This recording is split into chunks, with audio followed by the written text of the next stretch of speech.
Bem-vindos ao canal Você Está no Ventando, aquele que sempre vos traz a verdade de volta. Eu sou Valdileme e nós estamos aqui para um bate-papo, como sempre eu digo, né, rapidinho e tal, sobre os acontecimentos que nos rodeiam, né?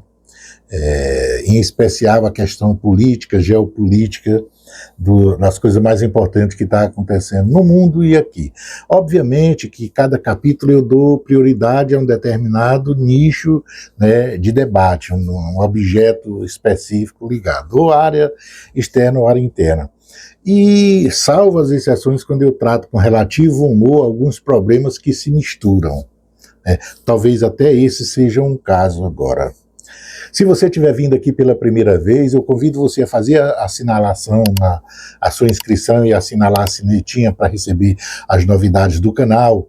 E também, se quiser sentir dificuldade em alguma coisa, pode retornar às outras publicações nossas, onde a gente tem objetos de estudo que podem auxiliar na interpretação do que a gente fala a cada vídeo que a gente publica. Porque a gente, de certa forma, estamos botando no macro as análises que você complementa com os outros objetos, estão todos ligados, né? Eu costumo dizer, olha, Hitler viveu no tempo em que Getúlio estava vivo, então as ações de Getúlio Vargas aqui eram concomitantes historicamente às ações do Hitler na Europa, não é? Você precisa ver os mundos locais ou então localizados e as coisas vão acontecendo. Da mesma forma, essas coisas que a gente analisa aqui. Quando a gente analisa aqui, a gente, de certa forma, não é pretensão isolar o objeto para cada ponto, criar uma ilha geográfica histórica, como se aquele fato morresse em si mesmo. Não é assim. Esse alerta eu fiz no nosso primeiro programa de apresentação, onde eu falava dos objetivos, né? Então você sentindo dificuldade, pode retornar para compreender o conjunto do raciocínio, beleza? Também pode compartilhar, comentar, discordar e tudo, que é uma coisa muito salutar, muito, muito saudável e que de certa forma ajuda, vamos dizer assim, ajuda diretamente no processo da minha luta contra a ignorância. Pois bem, olha só, lá no Oriente Médio tinha havido um processo de cessar-fogo, está ainda vigente um cessar-fogo que era de 15 dias em 48 horas, mais ou menos, 24, 36, sei lá, deve estar acabando esse prazo do cessar-fogo. E provisoriamente, as partes em conflito tinham concordado em desbloquear o Estreito de Hormuz. O Irã cumpriu a parte dele em torno de 2 dias, mas ameaçando que se a outra parte, caso os Estados Unidos, não cumprisse a parte que lhe era devida, ele de certa forma ia fechar. E é o que exatamente ocorreu. O Irã tornou a fechar o Estreito de Hormuz. Agora não passa ninguém, não é? Porque os Estados Unidos manteve um certo bloqueio aos portos iranianos lá na região ali do Mar Arábico, né? Fora a região ali do Golfo de Omã. E isso é uma coisa. Então a guerra vai começar, vai voltar e aí é outra coisa, né? Uma pena para o Ocidente, porque o Ocidente, essa guerra, como eu já informei, ele já perdeu. E o que está em jogo não é uma guerra contra o Irã, não é o futuro da agora, não é uma bomba atômica, um enriquecimento de urânio no Irã, não é nada disso. O que está ali é um jogo que a aposta é o futuro imperial que está morrendo, né? É a situação do império hegemônico. Esse é o objeto do jogo que está ali naquele momento.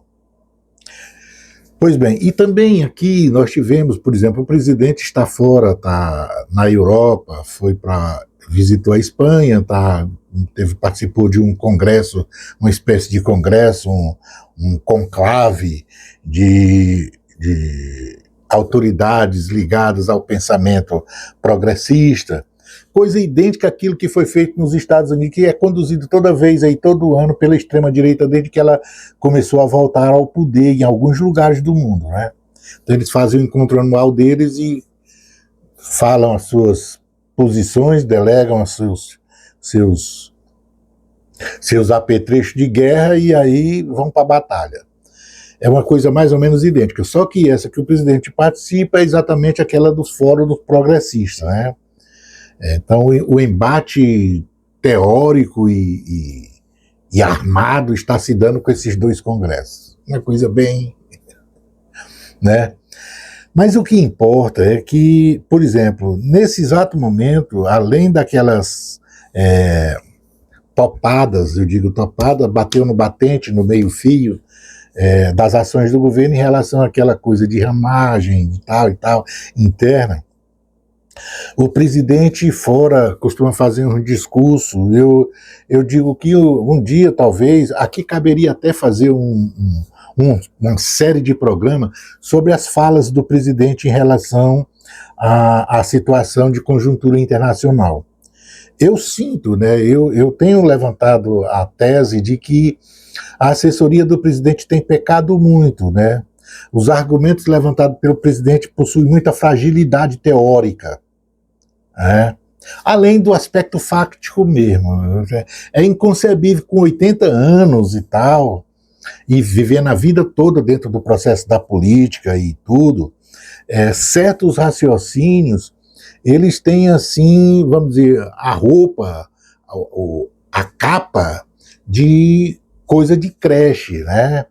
Eu até gosto de lembrar, eu até lembro com facilidade quando ouço os discursos do presidente, como esses em cadeia que ele emitiu nos últimos dias em que está na Europa. Esses são exemplos clássicos daquela poesia quando eu era criança que eu dizia na escola, né? Fazia poesia para... tipo assim, os versos é mais ou menos isso, olha, lá vem a lua saindo, redonda como um facão. Menina, me dá um beijo, senão o boi te chifra. Essas coisas assim. Então, a compreensão e o discurso do presidente, ele entra exatamente com todas as virtudes que esses 4 versos deu, né? O facão que é redondo, dá o beijo, senão o boi te chifra. Tá no mesmo nível. Senão que, olha, será que ele não percebeu que com esses eventos que estão ocorrendo nos últimos dias, de lá para cá, um bom tempo, ninguém ouve quem é o secretário-geral da ONU? Onde é que está o secretário-geral da ONU? O que faz? Quem é? Que natureza tem? Que epiderme carrega? Que, entendeu? Usa chapéu? Não usa chapéu? Fala o quê? Fala javanês? Não fala javanês? Tal. Segundo os dados históricos, o secretário-geral da ONU era um senhor chamado Antônio Guterres, que é de Portugal. Mas o problema não é ele, mas o que eu quero dizer é para interpretar os fatos do que está acontecendo no mundo, quando nem o secretário da ONU nunca se manifestou, ele nunca mais se manifestou sobre nada. Ele está oculto numa caverna, não sei aonde, talvez no Himalaia. Isso é um sinal que para qualquer conhecedor de geopolítica, qualquer pessoa que está ali no tabuleiro do xadrez, é para perceber que não existe isso. Percebeu o que eu estou querendo dizer? A ONU acabou. Olha, só para ver a ideia de que a ONU acabou, veja o que fez o Gorbachev outro dia. Convidou o presidente a pagar 1 bilhão para ir para o Conselho da Paz. Eu cheguei a fazer uns programas aqui dizendo por que essa coisa foi feita e que essa coisa já foi antigamente tomada da mesma forma. Quando nasceu a Liga das Nações e quando nasceu a ONU, ela nasceu com o mesmo histórico do Gorbachev quando fez esse discurso. E por que ele fez? Porque ele sabe que a ONU acabou. Ele está tentando criar um modelo dele. Por quê? Porque ele sabe que uma vez que acabou a ONU, o espaço não vai ficar vazio. O império que está vindo, a estrutura, eu vou chamar, a estrutura que eu chamei império, mas descartem, eu estou dizendo, é a troca de poder. Império é o que está morrendo, a hegemonia é que está morrendo. Então, a hegemonia está morrendo, e à medida que ela está morrendo, outras coisas vêm assumindo, vamos dizer assim, pelas beiradas, a espaço de poder político. Isso é da geopolítica. Então, Gorbachev, ao descobrir que está morrendo e que a ONU não existe para aquilo que devia, o que ele tentou criar um modelo, uma coisa que não tire a influência dele. Porque ele sabe que se ele não tomar isso na frente, os que estão vindo aí, né, eles vão fazer. Então é preferível que ele faça, essa é a atitude. Assim como no tempo na Primeira Guerra Mundial, o presidente americano também, o Woodrow Wilson, foi, se não me engano, eu ando meio esquecido, me desculpem, minha doença não me permite. Então, mas o que eu quero que perceba é, isso é sinal de quê? Que qualquer leitor, vejam que as potências não chamam mais a ONU não estão chamando a ONU para nada. Aí o presidente se desloca e faz a culpa nos 5 membros do Conselho de Segurança e acha que se ele tiver... Então o problema da ONU é porque ele não está sentado lá.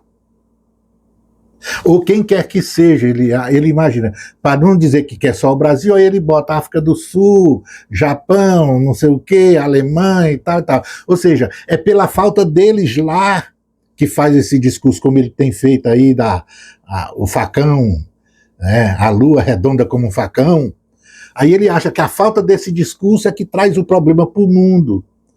Porque vamos analisar como é que uma pessoa normal, uma pessoa saudável, uma pessoa que está pisando o pé do chão, ao invés de estar no mundo de Poliana, ele faz assim, olha, o que eu posso fazer é o que eu estou fazendo. O que ele está fazendo? Esses discursos tristes na área internacional. Mas aí ele diz, se ele tivesse lá, o que estaria fazendo diferente? Nada, não podia fazer nada diferente. Então, se ele está onde ele está, fazendo esse discurso, ele está vendo que não tem nenhuma... as pessoas aplaudiram com certo... né? E aqui, olha só, o fato de aplaudir, vejam o Obama, é o cara. Aplaudir é porque todos concordam. Por que todos concordam? Porque a ferida que deve ser tocada não é tocada. É por isso, todos concordam. Ninguém ali está fazendo o papel, ele não está fazendo o papel do mertiolate na ferida. Todos concordam. Quem é que é contra a guerra? Quem é contra a guerra?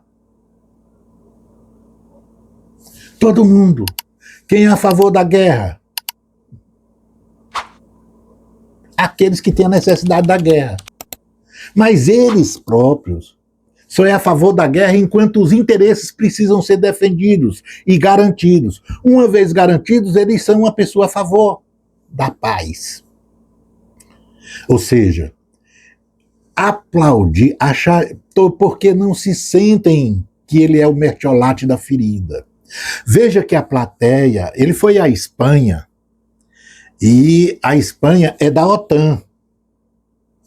Ele está na Espanha e faz o discurso para o Sánchez, mas o governo da Espanha, que é da União Europeia, desde 1948 e até de antes, até agora, até ontem, sei lá, quando uma maioria de 26-1 da União Europeia resolveu condenar os acordos que tem com Israel, acordos de relações comerciais e tal, inclusive no aspecto de suporte de armamentos. Mas até ontem, até essa deliberação, e ainda está por se realizar o que ela deliberou, ou seja, eles estão mandando as bombas para jogar na cabeça dos palestinos. No entanto, eles acham bonito o discurso do Lula. Eles aplaudiram, todo mundo aplaudiu. Vê como é uma verdade. As pessoas, depois que batem a palma e vão para casa dormir, à exceção do Lula, todas as pessoas que estavam ali e conhecem a realidade vão imaginar, vão construir, vão dormir, vão ter sonhos de capivara, imaginando o nível da idiotice, da concepção, da leitura de mundo que é passada por esse tipo de discurso. Então, não é o Brasil na ONU. A guerra não é do Irã. O discurso sobre a guerra no Iraque, na Líbia, foi tudo mentira, foi pela mentira, e a ONU não vê nada, foi pela mentira. Ora, quando você perde o tempo discutindo a mentira da guerra, os fundamentos mentirosos da guerra, para quem de fato sabe que a guerra não aconteceu por causa disso, enquanto essa mentira ficar saindo para participar da mesa, tá na mesa das discussões, os verdadeiros interesses estão escondidos. E é muito claro o verdadeiro interesse. Então, o que tem que ir para o debate, que tem que estar todo dia na imprensa, no discurso de quem quer resolver o problema, não são as mentiras que provocaram a guerra, são as verdades que estão por trás da guerra. Perceberam? É essa coisa. Então, não pode se ficar discutindo esse falso discurso de paz e de justiça, que, olha, mataram Saddam Hussein porque dizia que tinha arma. Não já está comprovado que é a mentira? A mentira foi para dar o processo inicial. Para quem produziu o processo inicial com a mentira, ou seja, o império, é bom que fique quanto tempo quiser, quantas gerações quiser na mesa de negociações ou de tratamento do objeto, como uma mentira discutindo o motivo. Por quê? Porque isso é como a história de Israel, a história do Estado de Israel, a construção do Estado de Israel. Enquanto as mentiras produzidas pelos sistemas de merchan judeu, sionista, estão na mesa de negociações para censurar Israel ou não, em cima de mentiras, pode passar a quinta geração, porque o que acontece? Quando você coloca na mesa a mentira para ficar julgando, não, e condenando, está errado, e foi a mentira, o motivo foi esse, e o motivo era mentira. Não. Enquanto você estiver discutindo essa verdade santa construída para fundamentar a guerra, a verdade verdadeira está fora da mesa do jogo de análise da avaliação. Então o que tem que ir para a mesa não é a mentira que provocou a guerra, é a verdade que está por trás da guerra. Agora, o que é importante ser dito para o pessoal compreender é que as guerras, elas dão, então, a guerra do Irã, parar a guerra do Irã. Aí diz o que além disso? Vamos parar de dar tiro do Irã, vamos comprar o dinheiro de comprar arma, vamos comprar feijão, soja para matar a fome. Que discurso, que compreensão está por trás desse discurso? É igual o discurso da Ucrânia. Está por trás que a guerra começou de repente, a guerra começou com o primeiro tiro e etc. E para o tiro que acabou o problema. É verdade isso mesmo? Essa é a pergunta. Então, a guerra, ela não para com esse tipo de discurso, ela não deve parar. Ela deve parar com o que de fato é o fundamento dela. Você tem que retornar. Olha, a situação do Irã no Oriente Médio não se resolve sem construir um Estado palestino. Não existe o problema de resolver o problema da guerra. E não adianta ficar distribuindo a culpa para todo mundo. Não é todo mundo que tem culpa, não. A pessoa tem um interesse que precisa ser defendido e é legítimo. Ele tem direito de ir à guerra. A pessoa é violentada por um direito seu, é atacada, ele tem direito de se defender. Essas são as duas perguntas primeiras que precisam ser respondidas. Então, no caso do Irã, tem as duas vertentes para continuar brigando até o mundo acabar, até Messias voltar. E não está errado. Percebeu? Não pode jogar a culpa lá. É esse o papel que tem que ter uma ONU. E aí eu volto a dizer, morreu.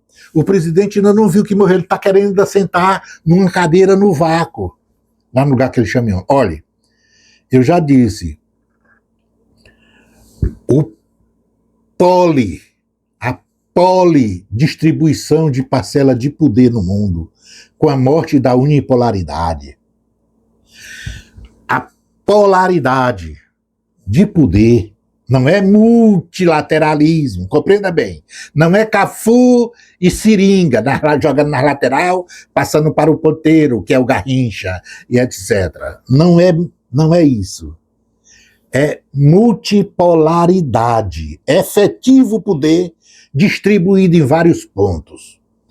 Quando esse mundo chega e vai construir uma nova organização que as parcelas de poder vão construir, e é uma pena que o Brasil esteja abdicando da sua participação nessa chamada parcela de poder, que é o resultado desse tipo de discurso do presidente, porque ninguém vai obedecer, não existe essa coisa de obedecer porque o cara faz o discurso da criança de 8 anos sobre paz, e aí o mundo se converte, não funciona assim. Para sentar na cadeira, pode questionar as pessoas. Não, esses 5 que estão lá são os que mais vendem arma. Exatamente, é por isso. Você tem que fazer a leitura do contrário. É uma coisa que produz a outra, não é a outra que produz a coisa. Eles são os 5 que estão lá sentados, é porque fazem o que o presidente está condenando. Não é o contrário, não. Os 5 estão lá porque é os 5 que têm poder nas condições que o presidente está condenando. E aí o presidente abdica e faz o discurso sem nenhum, vamos dizer, abacaxi para descascar, e imagina que o mundo se submete à ONU com esse discurso. Então, esse discurso é exatamente a prova cabal de que não tem a capacidade. Capacidade que eu falo é capacidade, ser capaz de impingir, participar de um momento, de impingir uma decisão e fazê-la respeitada. Percebeu? Então é o contrário, não é que eles são os 5 da ONU que tem poder de veto e tal, e mais vende arma e mais faz guerra. Nem são os 5, é um, mas ele diz que é os 5. É um acompanhado de outros 2, que são os aliados. Não é? A leitura de fato, assim, meio mentirosa. Mas vamos lá que sejam os 5. Mas é exatamente isso, eles não estão lá e foram provocar guerras, vender armas e tal. Não! Eles têm esse poder de fabricar, podem dar e tal. E é por isso que está lá. É o contrário. Percebeu? Então, é totalmente distorcida a leitura da realidade. E é uma pena, porque, eu volto a dizer, esse discurso que o presidente faz, o Papa já está sentado na cadeira de Pedro. Então, essa vaga aí para ele, não tem. O Papa já está sentado na cadeira do Pedro. Não é?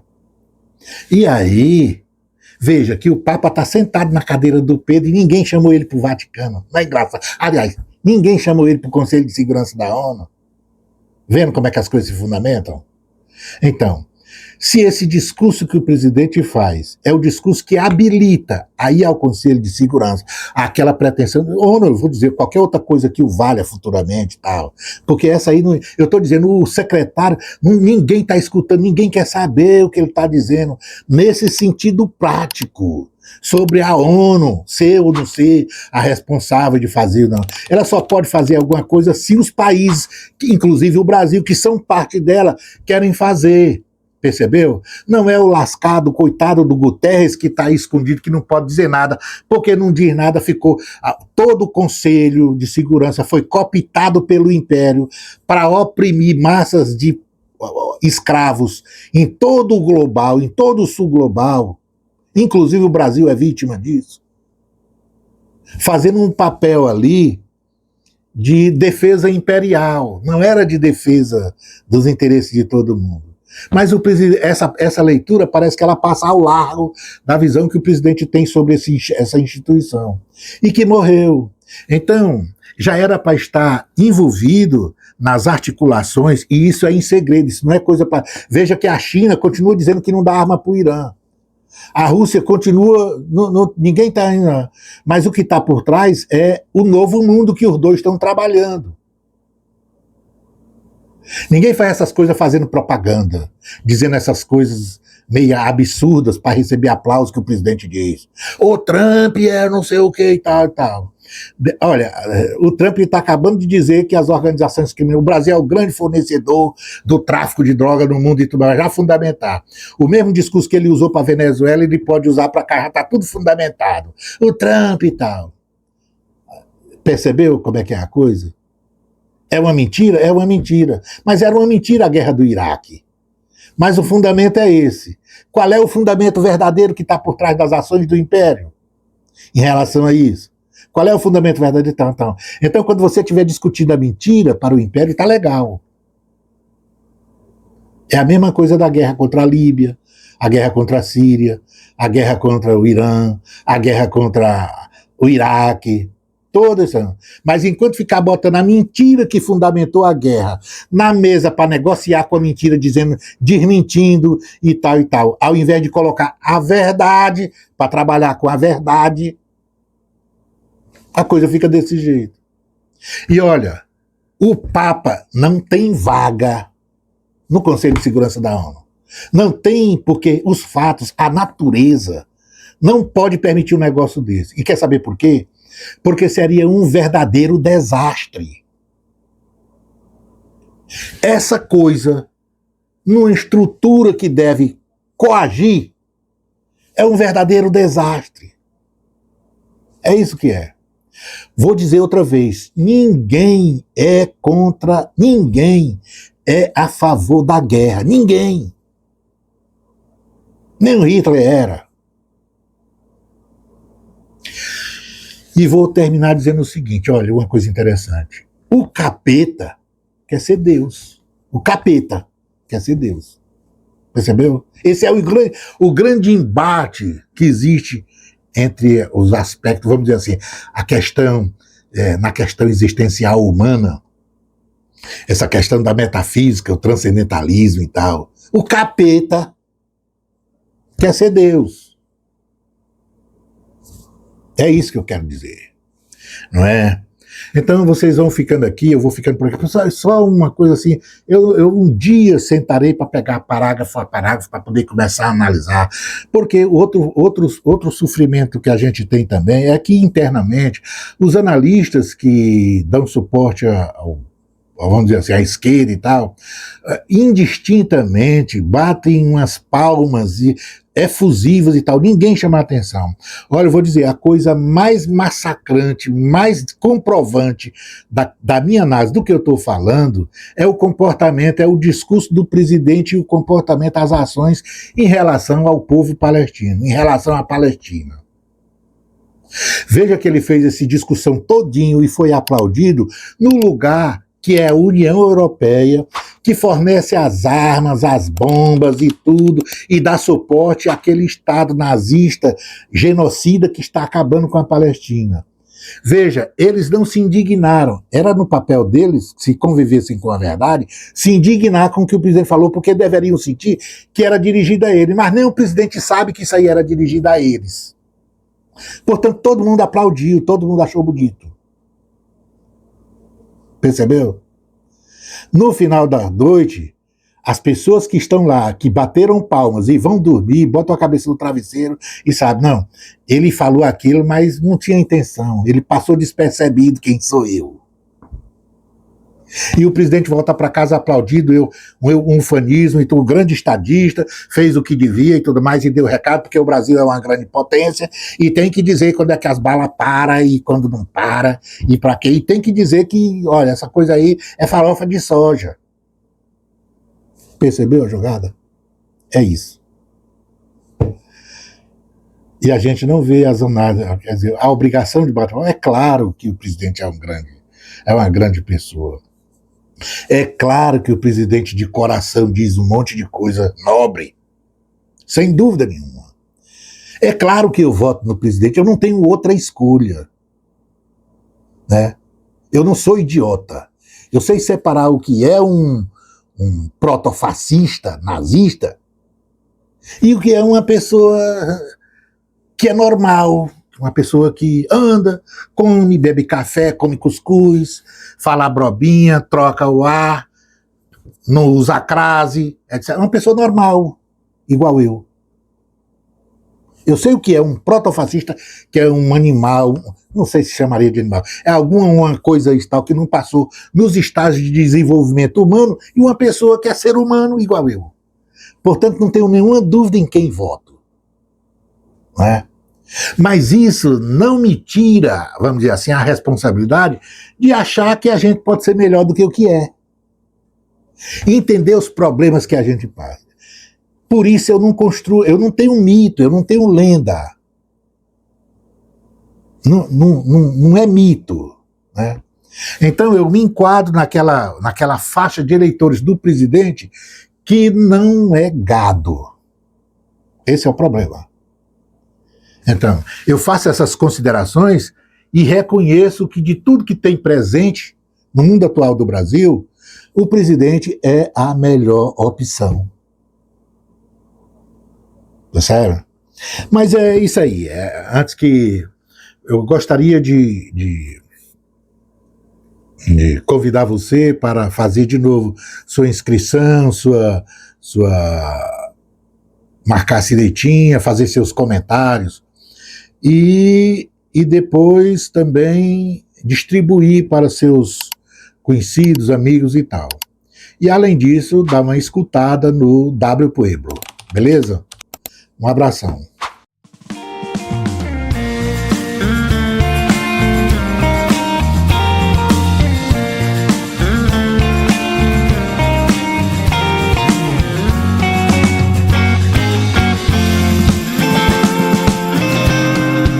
Não confunda alhos com bugalhos, a poesia moribunda que cansado talho espera, revela a agonia de um mundo passível e fecundo, carregado no burralho.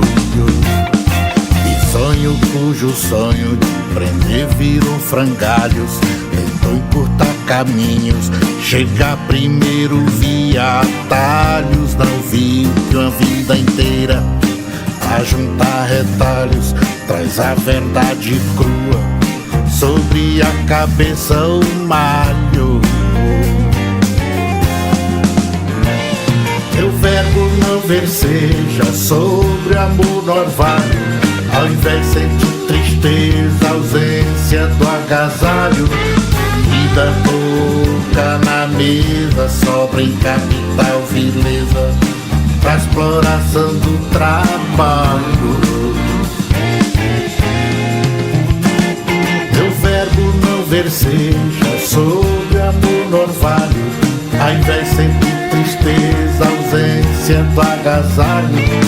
Vida pouca na mesa, bunda em capital vileza pra exploração do trabalho.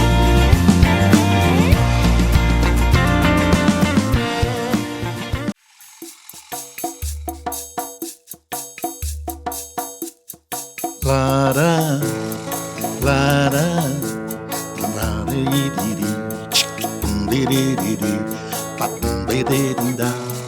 lara,